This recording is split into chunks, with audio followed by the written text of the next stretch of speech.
Hello everyone and welcome to my channel desi European travellers. मैं करिश्मा रहती हूँ नीदरलैंड्स में और यहाँ के बारे में वीडियोस बनाती हूँ। तो आज मैं बात करने वाली हूँ शेंगन वीज़ा के डॉक्यूमेंट्स के बारे में। अगर आप यूरोपियन कंट्री घूमना चाहते हैं और शेंगन वीज़ा लगाना चाहते हैं तो उसके लिए क्या क्या डॉक्यूमेंट्स की ज़रूरत पड़ेगी उसी के बारे में आज मैं बात करने वाली हूँ। तो सबसे पहले जान लेते हैं शेंगन वीज़ा है क्या। तो शेंगन वीज़ा बेसिकली 26 कंट्रीज़ को कवर करता है। तो यूरोप में आपको पता ही होगा 26 कंट्रीज़ है, तो 26 कंट्रीज़ का एक ही वीज़ा होता है। 26 यूरोपियन कंट्रीज़ का एक ही वीज़ा होता है जिसको बोलते हैं शेंगन वीज़ा। तो सभी यूरोपियन कंट्रीज़ ने एग्रीमेंट करके रखा है शेंगन वीज़ा के साथ में। तो अगर आप कोई भी कंट्री में जा रहे हो तो अगर आपके पास शेंगन वीज़ा है तो आप 26 कंट्री घूम सकते हैं। ये बिल्कुल वैसा ही है जैसे इंडिया में आप अगर महाराष्ट्र से यूपी जा रहे हो, यूपी से एमपी जा रहे हो तो आपको बॉर्डर क्रॉस करते समय कोई बॉर्डर चेकिंग नहीं होती है। सेम वैसे ही यहाँ पे है। अगर आप फ्रांस से जर्मनी जाना चाहते हो और जर्मनी से स्विट्ज़रलैंड जाना चाहते हो तो आपकी बॉर्डर चेक नहीं होगी और आपको वीज़ा दिखाना नहीं पड़ेगा बिकॉज आपके पास शेंगन वीज़ा है। तो शेंगन वीज़ा के साथ आप 26 कंट्री ट्रैवल कर सकते हो। जी हाँ, एक ही वीज़ा के साथ आप 26 कंट्री ट्रैवल कर सकते हो। तो अब आपको पता चल गया कि शेंगन वीज़ा क्या है। शेंगन वीज़ा के साथ आप पूरी यूरोपियन कंट्री घूम सकते हो, जो कि बहुत अच्छी बात है कि एक ही कंट्री का वीज़ा है और आप एक ही वीज़ा पे 26 कंट्रीज़ घूम सकते हो। फ्रांस, जर्मनी, बेल्जियम, नीदरलैंड्स, आप जहाँ जाना चाहो वहाँ जा सकते हो। तो ये तो हो गई शेंगन वीज़ा की बात। अब बात करते हैं कि शेंगन वीज़ा को हम कहाँ से अप्लाई कर सकते हैं। तो VFS ग्लोबल की वेबसाइट्स पे जाके आप शेंगन वीज़ा को अप्लाई कर सकते हो। तो अब बात करते हैं कि शेंगन वीज़ा मुझे लगवाना है और मैं यूरोप घूमना चाहती हूँ, यूरोप की 26 कंट्रीज़ घूमना चाहती हूँ। तो मुझे ये शेंगन वीज़ा लगाने के लिए क्या क्या डॉक्यूमेंट्स लग सकते हैं। तो पहला जो डॉक्यूमेंट है आपको लगेगा वो है एप्लीकेशन फॉर्म। तो ये एप्लीकेशन फॉर्म कहाँ से आपको मिलेगा, जैसे कि मैंने आपको बताया VFS ग्लोबल की वेबसाइट पे जाके आप वहाँ से एप्लीकेशन फॉर्म का प्रिंट आउट ले सकते हो और वो फॉर्म फिल कर सकते हो। और मेक श्योर कीजिएगा कि आपकी सारी इन्फॉर्मेशन जो आप उसमें लिख रहे हो वो मेक श्योर कीजिएगा कि आपकी इन्फॉर्मेशन सारी करेक्ट हो, विद प्रूफ हो। मेक श्योर कीजिएगा कि आप कोई ऐसी डुप्लीकेट कॉपी नहीं लगाइएगा, नहीं तो आपका वीज़ा जो है रिजेक्ट हो सकता है। अगर आप चाहते हो कि आपका वीज़ा आ जाए टाइम पे तो मेक श्योर कि आप करेक्ट इन्फॉर्मेशन दीजिएगा। तो ये तो हो गई एप्लीकेशन फॉर्म की बात। नेक्स्ट जो डॉक्यूमेंट आपको लगेगा, सबसे इम्पोर्टेंट आपका डॉक्यूमेंट जो लगेगा वो है पासपोर्ट। तो आप फॉरेन कंट्री घूमना चाहते हो और शेंगन वीज़ा लगाना चाहते हो तो ऑब्वियसली आपको पासपोर्ट की ज़रूरत पड़ेगी।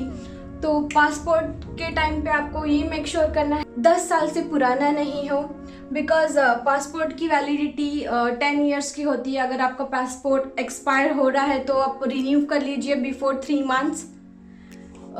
एटलीस्ट 3 मंथ की वैलिडिटी होनी चाहिए। अगर आप 15 डेज़ के लिए घूमने के लिए आ रहे हैं सपोज़, तो एटलीस्ट 3 मंथ्स का आपका पासपोर्ट का वैलिडिटी होना चाहिए।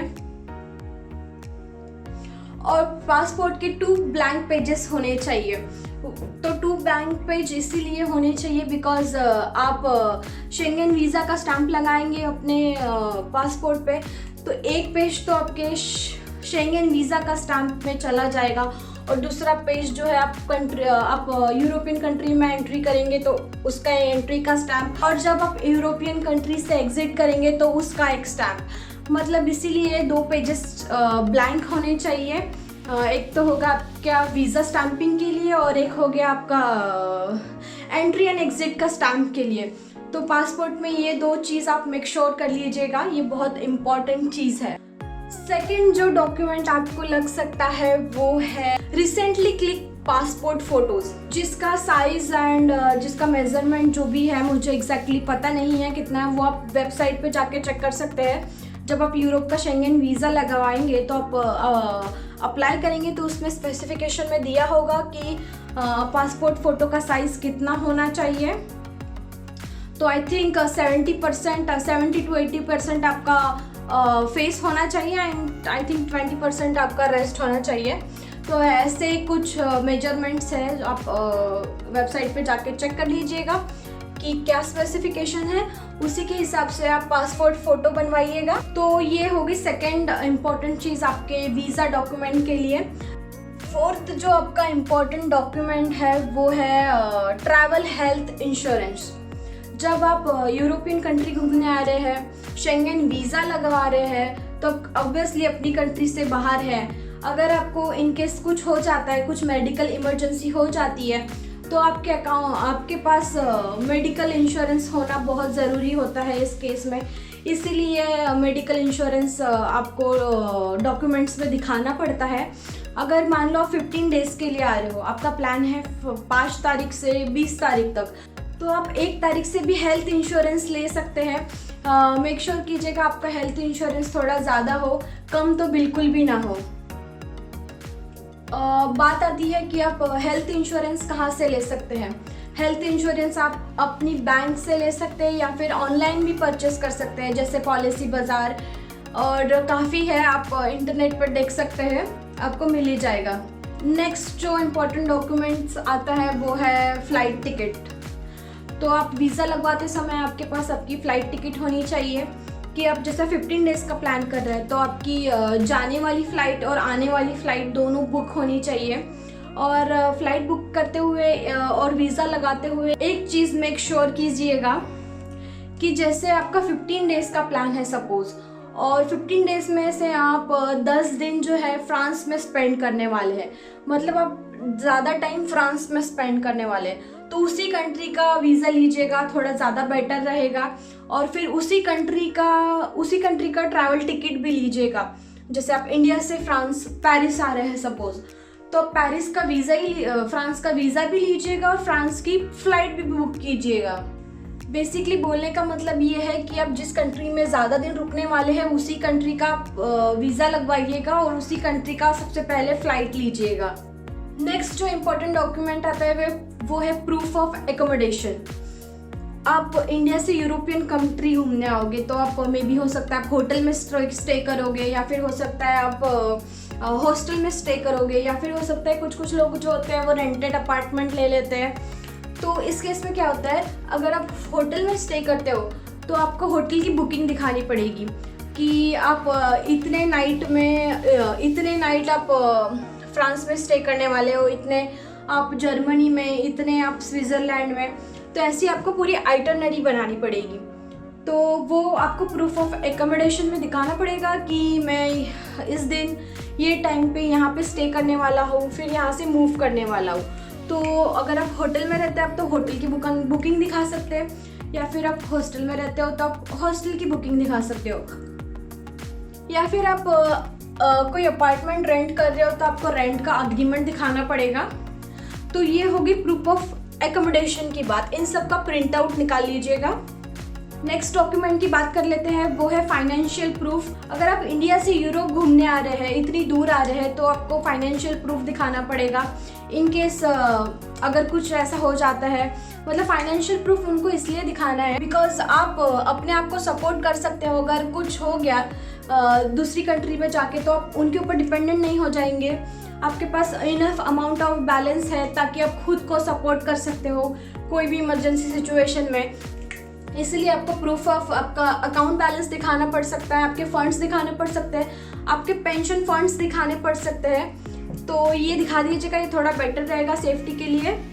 नेक्स्ट जो इम्पोर्टेंट डॉक्यूमेंट है वो है एम्प्लॉयमेंट डॉक्यूमेंट। ये बहुत ही इम्पोर्टेंट डॉक्यूमेंट है, ये आपको दिखाना ही है। तो आपको एम्प्लॉयमेंट डॉक्यूमेंट में क्या दिखाना है, अगर आप गवर्नमेंट सर्वेंट है या फिर किसी कंपनी में काम करते हैं तो आपको दिखाना पड़ेगा एम्प्लॉयमेंट कॉन्ट्रैक्ट। और आप यूरोपियन कंट्री घूमना चाह रहे हैं, 15 डेज़ और 20 डेज़ की लीव ले रहे हैं, तो आपको अपने एम्प्लॉयर से लीव परमिशन फॉर्म दिखाना पड़ेगा। और आप जितना भी मनी अर्न कर रहे हैं उसके ऊपर आपको इनकम टैक्स रिटर्न भी दिखाना पड़ेगा। और अगर आप गवर्नमेंट सर्वेंट या फिर कंपनी में काम नहीं करते हैं, अगर आप बिजनेस करते हैं तो आपको आपके बिजनेस की लाइसेंस कॉपी दिखानी पड़ेगी, और आप बिजनेसमैन है तो आपको 6 मंथ का आपका बैंक अकाउंट स्टेटमेंट दिखाना पड़ेगा, और आपने जितना भी मनी अर्न किया है उसके ऊपर आप इनकम टैक्स रिटर्न देते हैं या नहीं, या उसकी एक कॉपी दिखानी पड़ेगी। तो ये सारे डॉक्यूमेंट्स आपको प्रिंटेड दिखाने पड़ेंगे। तो ये डॉक्यूमेंट की ज़रूरत इसलिए पड़ती है क्योंकि आप दूसरी कंट्री घूमने जा रहे हो, राइट। अपनी कंट्री से आप यूरोपियन कंट्री जा रहे हो, तो आपको उनको दिखाना पड़ता है कि हम अपनी कंट्री छोड़ के आपकी कंट्री में घूमने अगर आ रहे हैं तो आपके ऊपर डिपेंडेंट नहीं रहेंगे। हमारा यहाँ पे काम है, हम यहाँ पे सेटल्ड है, हम सिर्फ वहाँ पे घूमने जा रहे हैं, हमारा घूमना होने के बाद में हम अपनी कंट्री में आ जाएंगे वापस। ये आपको उनको दिखाना पड़ता है, इसीलिए ये सारे डॉक्यूमेंट्स की ज़रूरत पड़ती है यहाँ पे। अभी बात आती है अगर आप स्टूडेंट्स हैं, स्टूडेंट है और यूरोपियन कंट्री घूमना चाहते हैं, शेंगेन वीज़ा लगाना चाहते हैं, तो आपको क्या डॉक्यूमेंट लग सकता है अगर आप स्टूडेंट हैं तो आपको स्टूडेंट है अगर आप, तो आपके कॉलेज से या फिर यूनिवर्सिटी से आपको आपका एनरोलमेंट नंबर लगेगा, और आपकी यूनिवर्सिटी से NOC सर्टिफिकेट लगेगा, नॉन ऑब्जेक्शन लेटर आपको आपकी कॉलेज से लगेगा। नेक्स्ट जो डॉक्यूमेंट आता है वो है सिविल स्टेटस प्रूफ। अगर जैसे आप अपनी वाइफ के साथ जा रहे हैं घूमने, हस्बैंड वाइफ दोनों साथ में जा रहे हैं, तो आपको मैरिज सर्टिफिकेट आपको सिविल स्टेटस प्रूफ में दिखाना पड़ेगा। तो आप अपना मैरिज सर्टिफिकेट दिखा सकते हैं इस केस में। अगर आप अपने बच्चे के साथ घूमने जा रहे हैं, आपका बच्चा है आपके साथ में और आप उनके साथ में जा रहे हैं घूमने के लिए, तो आपको दिखाना पड़ेगा बच्चे का बर्थ सर्टिफिकेट। नेक्स्ट जो डॉक्यूमेंट आता है वो है रेसिडेंस प्रूफ। आपको पता ही है रेसिडेंस प्रूफ में क्या दिखा सकते हैं आप इलेक्ट्रिसिटी बिल दिखा सकते हैं, आप टेलीफोन बिल दिखा सकते हैं। नेक्स्ट जो इम्पोर्टेंट डॉक्यूमेंट है यहाँ पे शेंगेन वीज़ा अप्लाई करते समय वो है कवर लेटर। कवर लेटर में आपको क्या लिखना है वो मैं आपको बताती हूँ। कवर लेटर में आपको लिखना है कि आपका पर्पस ऑफ ट्रैवल क्या है।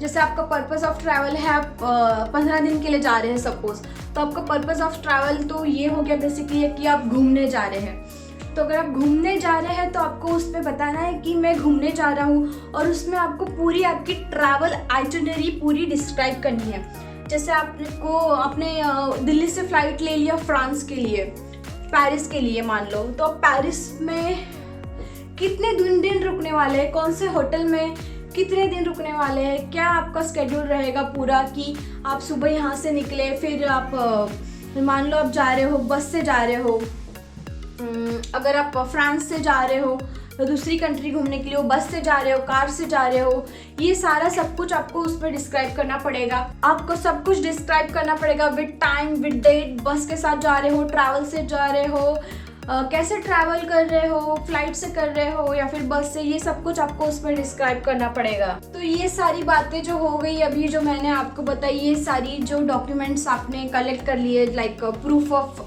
अकोमोडेशन, पासपोर्ट, फ़ोटो, आपका